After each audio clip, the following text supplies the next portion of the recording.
Dhoraji JCI royal દ્વારા લેવા પટેલ સાંસ્કૃતિક ભવન ખાતે 2 દિવસીય ભવ્ય એક્ઝિબિશનનું આયોજન કરવામાં આવ્યું હતું।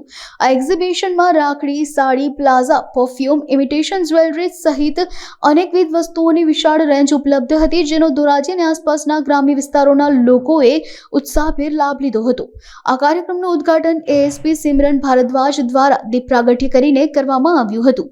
તેમણે ઉપસ્થિત મહિલાઓને મૂલ્યવાન માર્ગદર્શન પૂરું પાડ્યું હતું અને ત્યારબાદ વિવિધ સ્ટોલ્સની મુલાકાત લીધી હતી। આ કાર્યક્રમને સફળ બનાવવા માટે જેસીઆઈના હોદ્દેદારો, ભાઈઓ અને બહેનોએ સખત જહેમત ઉઠાવી હતી। એક્ઝિબિશનનો મુખ્ય ઉદ્દેશ્ય સ્થાનિક વેપારીઓને પ્લેટફોર્મ પૂરું પાડવાનો અને લોકોને વૈવિધ્યસભર વસ્તુઓ એક જ છત નીચે ઉપલબ્ધ કરાવવાનો હતો। નમસ્કાર, હું જેસી જસ્મીન અંટાલા, પ્રમુખ જેસીઆઈ ધોરાજી રોયલ 2025। આજના આ કાર્યક્રમમાં એક્ઝિબિશન કમ સેલમાં જેસીઆઈ ધોરાજી રોયલ તરફથી ખૂબ સરસ આયોજન કરવામાં આવ્યું। આ પૂરું આયોજન જેસીઆઈ લેડી વિંગ તરફથી કરવામાં આવ્યું, જેના ચેરમેન દયાબેન રાજેશભાઈ વાગડિયા તથા જીનલબેન પિનલભાઈ ભુવા હતા। અને આ સિવાયમાં સમગ્ર ટીમ જેસીઆઈ ધોરાજી લેડીઝની સમગ્ર ટીમ તરફથી સરસ મજાનું આયોજન કરવામાં આવ્યું। આ દીપ પ્રાગટ્ય કાર્યક્રમમાં અમારે આમંત્રણને માન આપીને એએસપી શ્રી સિમરન ભારદ્વાજ સાહેબ ઉપસ્થિત રહ્યા હતા।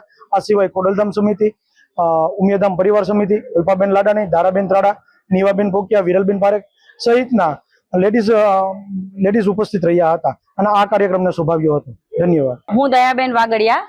આજે ધોરાજીમાં જેસીઆઈ ધોરાજી રોયલ તરફથી એક આપણે ઓર્ગેનાઇઝ કર્યો છે કાર્યક્રમ એક્ઝિબિશન કમ સેલ, અને એમાં આપણે આમંત્રિત મહેમાનમાં એએસપી સિમરન ભારદ્વાજ સર અને ખોડલધામ સમિતિ, ઉમિયાધામ સમિતિ, દક્ષાબેન હિરપરા, વિરલબેન પારેખ, અલ્પાબેન લાડાણી અને ઘણા બધા આપણે રેખાબેન કોયાણી, મમતાબેન હિરપરા એ બધાએ હાજરી આપી અને અમારા કાર્યક્રમમાં દીપ પ્રાગટ્ય એના તરફથી કરવામાં આવ્યું। અને અમારા કાર્યક્રમમાં ઘણા બધા સ્ટોલ અને બધાનો સપોર્ટ થઈ અને કાર્યક્રમ બહુ સરસ સક્સેસ છે અત્યારે। અને અમારું આ બધું એક વ્યક્તિએ નથી કર્યું, આખી ટીમે મહેનત કરી છે અને બધું સૂચના, બધી જે જરૂરિયાત હતી અમે પ્રમુખ જસ્મીનભાઈ અંટાળાએ સપોર્ટ આપ્યો છે। અમારા જે પ્રેસિડેન્ટ શ્રી જસ્મીનભાઈ અંટાળાનો ખૂબ ખૂબ આભાર અને પૂરી ટીમનો પણ, કે હરેક કાર્યમાં જે બુકિંગ થી માંડીને કોઈ પણ વસ્તુની જરૂરિયાત આખી ટીમે મહેનત કરી છે। એના બદલ હું દયાબેન વાગડિયા બધાનો ખૂબ ખૂબ આભાર માનું છું। Thank you so much.